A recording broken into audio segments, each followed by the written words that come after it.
Guess that's why they don't have a on-field presentation. It's pretty nice. It's pretty crystallized there. First and foremost, you got to give a lot of credit to Auburn, one of the blue bloods of college football, and one of the most traditional football programs in all of college football. And Gus Malzahn is one of the best people and one of the best coaches in the country. I told him after the game it's an honor to coach against him. And I remember when we got the matchup, I was so excited because it was like you get a chance to coach against one of the best people in college football. And I have a lot of respect for him and his football team. That's a heck of a football team that our team just beat. I want to thank our president, Joan Gable. I want to thank our athletic director, Mark Coyle, for having this vision. And I really want to thank our players. This is all about them.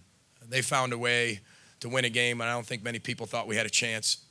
And that just shows the resolve, the resiliency of this program and these kids who have been through so much. And whether you want to talk about Casey O'Brien's cancer battle for the 5th time, whether you want to talk about coaches moving on, we didn't play with 2 or 3 of our best players tonight. Talking about quality control coaches coming right into full position coaches for the last 2 weeks. It's been amazing to watch everybody just come together, but it just shows the power of culture. You know, there's 5 4-star kids on our football team. Everybody else is 3 and 2-star kids. Just have 5-star hearts and just love the game of football and play so hard. So we're very honored and just want to thank our fans. It was a tremendous turnout tonight, and it felt like a home game, and really appreciate everybody making the trip. It really means a lot to us. Just want to thank the state of Minnesota for supporting us all year, and then obviously our band, our student body. This is what it's all about. This is for you. We challenged every one of our players before. If you want to be a blue blood, you got to beat blue bloods. We used to be a blue blood back in the 30s, 40s, 50s, and 60s. And we talked about the word of the year is restore. We want to restore that tradition. We haven't won a championship yet in the Big Ten, but we stayed. We found a way to be resilient, and we found a way to be a champion at the end of the year. Co-Big Ten West champs, and then now Outback champs. And I think that's a credit to our players for all the things they've been through, and guys like Tyler Johnson who decided to stay for his senior year. Just means so much. So very honored, very proud of our staff, very proud of our players and our university. And I'll open up for questions.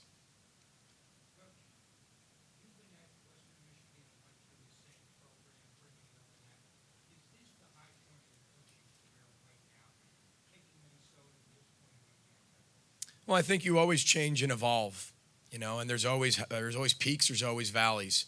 I was joking with our president, Joan Gable, and she's been here not even a year. I said, you've had a heck of a year one with your football program. I said, my year ones don't go like your year ones.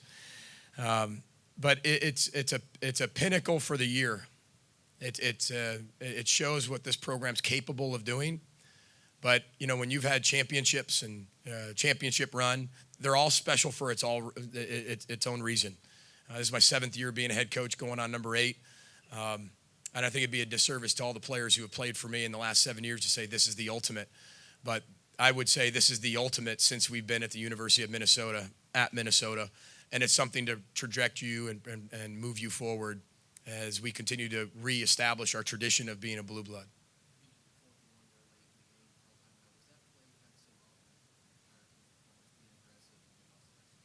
Yeah, I mean, I don't think it's any secret. I mean, it was 4th and an inch, and we quarterback snuck in and didn't get an inch. So, you know, I think it would have been, you know, you got to learn from your mistakes. You got to change your best, just like players. And I thought Matt Simon called a tremendous game. I thought he was poised all day, especially that call. And I didn't question him on it, but I did ask him one more time. This is what you want to run? He's like, absolutely, coach.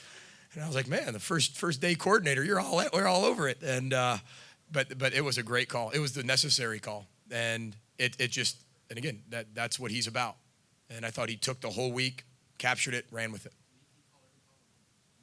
No, he called the game. No, I mean, I followed along with him, told him I called what I wanted to call when I interjected, and got to call some plays and made sure that, you know, it was based on what he wanted. But I checked with him as well. You know, I'm not going to micromanage my people at all. I'm going to hire really good people, and we're going to let them coach. And my job is to be able to be the cultural coach, be able to make them better coaches, be able to support them any way I possibly can, and make their dreams come true one day. Because they've all made my dream come true. I'm living my dream. I am living my dream every day. And there's a lot of people that are responsible for that. And so my way to pay it forward is to make sure all their dreams come true. And Matt Simon called his first game tonight, which I think was really big in the Big Ten against one of the best teams in the country. Did a great job.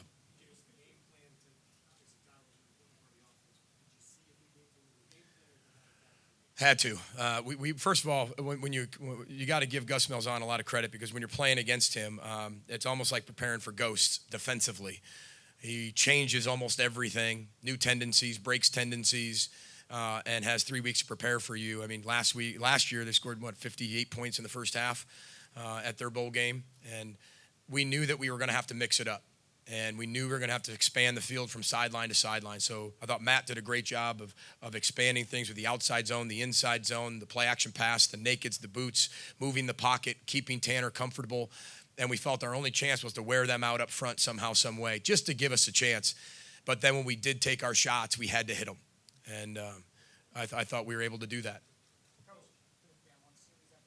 Well, Chip will love this because I circled 2 stats. And, Chip, the first one I circled down here is time of possession. We knew that we could not let Bo Nix have the football for a long time. We couldn't. We had to be able to control the ball. We had to take the play clock down all the way from 40 seconds down to 5 almost every play. And I thought Tanner Morgan did a great job of managing that. And up front, it's very rare that our offensive line will be outmanned. And we were really outmanned in terms of size and strength. And those are all first-round picks up there. And they just continued to keep their oar in the water, just keep rowing the boat, and just keep doing our job and keep doing our job. But I think that comes from our preparation. Our preparation's very unique and very different. And I'm sure Tyler's probably glad that preparation's over as he moves into the National Football League. It is very difficult in the National Football League. I will say that, Tyler. But our preparation gives us a chance. And I thought our team prepared for 3 weeks. They did exactly what we asked them to do, and they did it as it was their own. So this team's matured, and I'm just really proud of the effort they had, because we had to control the clock. We had to run the ball. We had to take some chances on 4th down. We had to be able to flip field position, and I thought our defense was so stingy, so stingy. I mean, we give them a field goal to start the game. Then they have a kickoff return, right? And so we put our defense in a really tough position points-wise, but I thought they were really stingy. Joe Rossi called a really good game, and I'm really proud of him too.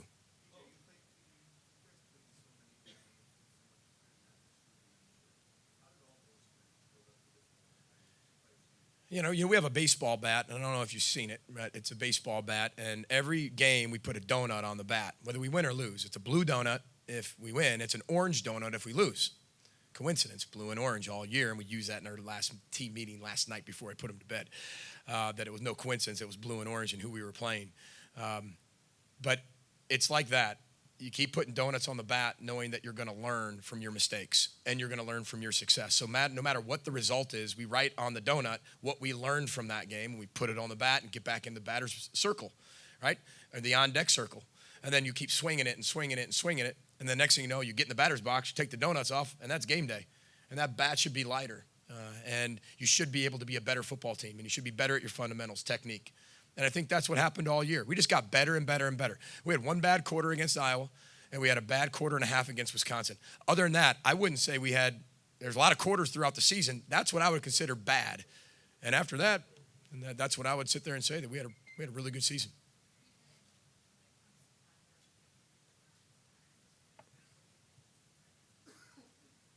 Well, first of all, he's going to leave here the greatest receiver in the history of the University of Minnesota. And that's no disrespect to Ron Johnson. I think Ron would back me up. I think Eric Decker would back me up. He joins that list, and I think he's proven, whether it's touchdowns or yards or catches, that he's the ultimate wide receiver here. And I think this shows when young people make really smart decisions, well thought out, educated decisions of when to come back. This is an example. That's one of the best teams in the country defensively, and he just had 204 yards with 2 touchdowns. All right, he just showed what he could do with 12 catches, 204, and 2 touchdowns against one of the best defenses in the country. So we were talking about getting him drafted and where he's going. He showed that, and we didn't have a chance to do that last year. Okay, so now we have a chance to show that. And he came back, had a phenomenal year, trained really hard, matured a lot, and all he did was help his draft status, help his team. North Minneapolis should be very proud of him. And we all are very proud of him and what he's brought to our university, and the type of person he is, the type of man he is, and the type of pro he was. And he's got his degree, and I'm very, very proud of him of what he's going to do in the future. And like I said, I think he's the greatest receiver ever to play here. Last question here. In the NFL, with the Tampa Bay Buccaneers, what would you tell another NFL team that Johnson's doing to the next level?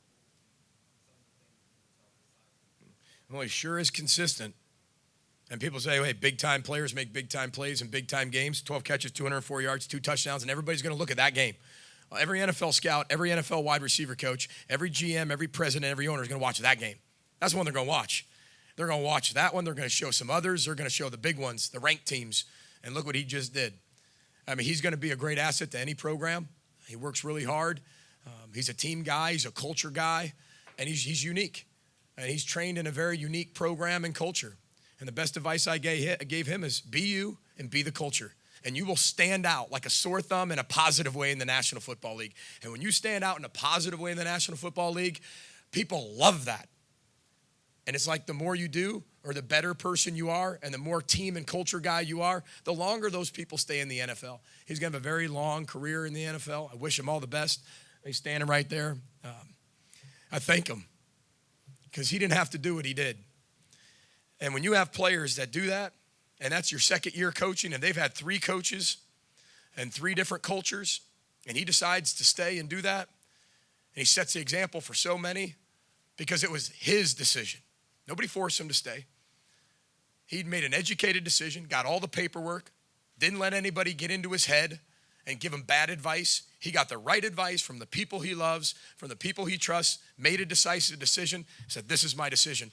And this just shows when you get the right decision and he makes the right decision, because the educated decision, positive things happen.